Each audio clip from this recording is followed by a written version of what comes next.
Hey guys, so today I'm here with a comparison between two of the best pocket camcorders for YouTube, the Kodak PlayTouch and the Sony Bloggie Touch. Let's start with what you get with each camcorder. The Bloggie Touch comes in a very minimalist, Apple-like box and only comes with a camera, a female to male USB cable, and a lanyard strap.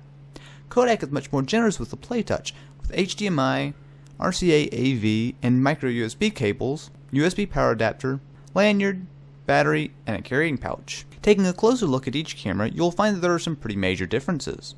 The Bloggie Touch features a very well built and nice looking design.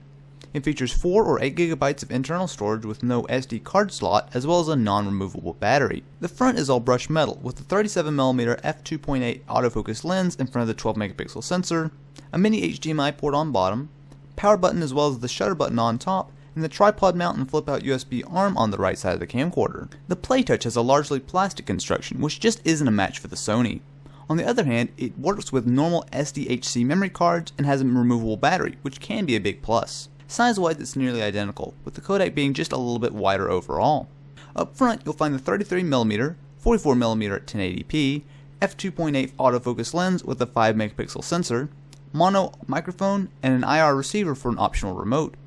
On the left side of the camera, you'll find the 2.5mm AV out, and behind the flap, the mini HDMI, MicroUSB for charging, and a flip-out USB arm for syncing. The quality of the arm didn't give me much confidence, so I stuck to using the SD card to offload media instead. Up top, there is a combo microphone headphone jack and the macro mode switch.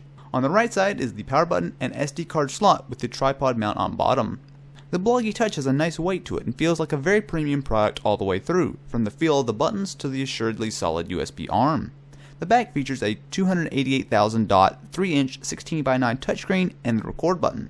The display is very bright and tends to make your video look overexposed on the camera. However, once you offload it, you'll find that it looks just fine. Touch responsiveness is also quite good, not on the level of a high-end smartphone, but it's absolutely fine for a camera. The UI largely stays out of your way, disappearing for the most part while filming with the exception of the zoom slider. The PlayTouch, while not quite as nice as the Sony, still isn't half bad in the build quality department. Around back is a 230,000 dot 3-inch touchscreen, which feels remarkably similar to the Sony with good responsiveness and accuracy.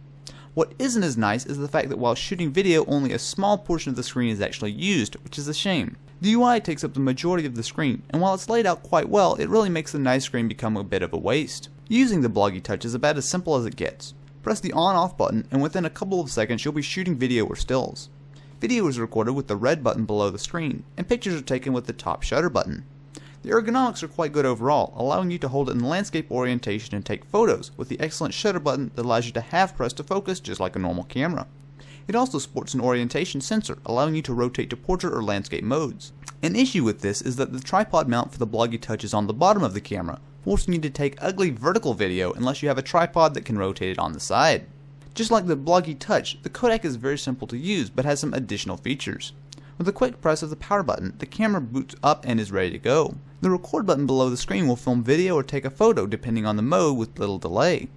Unlike the Bloggie, you are meant to hold and use the camera in portrait orientation, which works quite well and sidesteps any issues with shooting video in the wrong orientation. Video quality is solid on the Bloggie Touch. It features 1080p at 30 frames per second, as well as 720p at either 30 or 60 frames. Video on the PlayTouch isn't as good.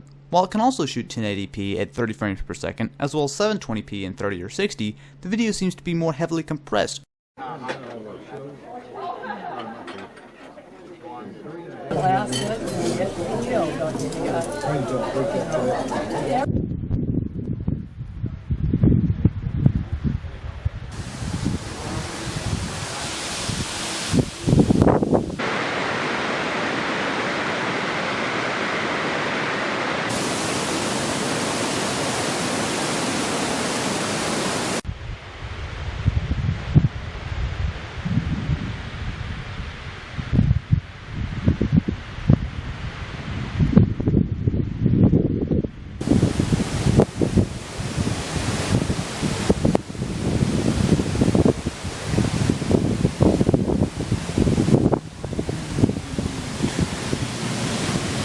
Alright, so I'm now recording using the Kodak PlayTouch. Now the conditions are really pretty good. This is what I was just filming with my Nikon. I've got my studio lights on either side of me, above me as well as behind me, so plenty of light. I am using the inboard microphone on the PlayTouch, so I'm not utilizing the external microphone. But yeah, let's go ahead and give you guys a quick demo. So I'll go ahead and pull my Nikon close here. You guys will see it won't be able to focus automatically, but if I switch into macro mode and pull it in nice and close, you guys will be able to see it actually looks really quite nice. Looks really quite nice in macro mode.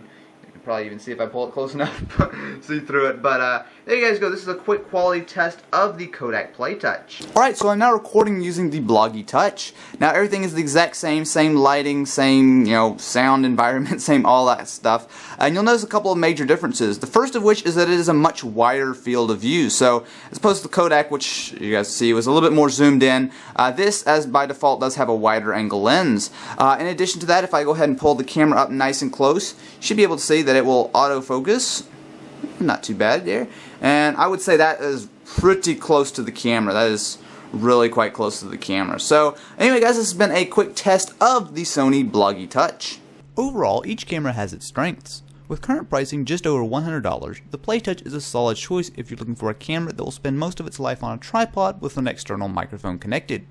The Bloggie Touch certainly isn't perfect, and probably isn't a good choice if you need features like an external mic, swappable battery, SD card slot, and an easy-to-use tripod mount. However, for roughly $150 for the 4GB model, I find it hard to recommend anything else but the Sony Bloggie Touch. If you enjoyed the video, be sure to leave a like rating, and if you're interested in more videos like this, be sure to subscribe.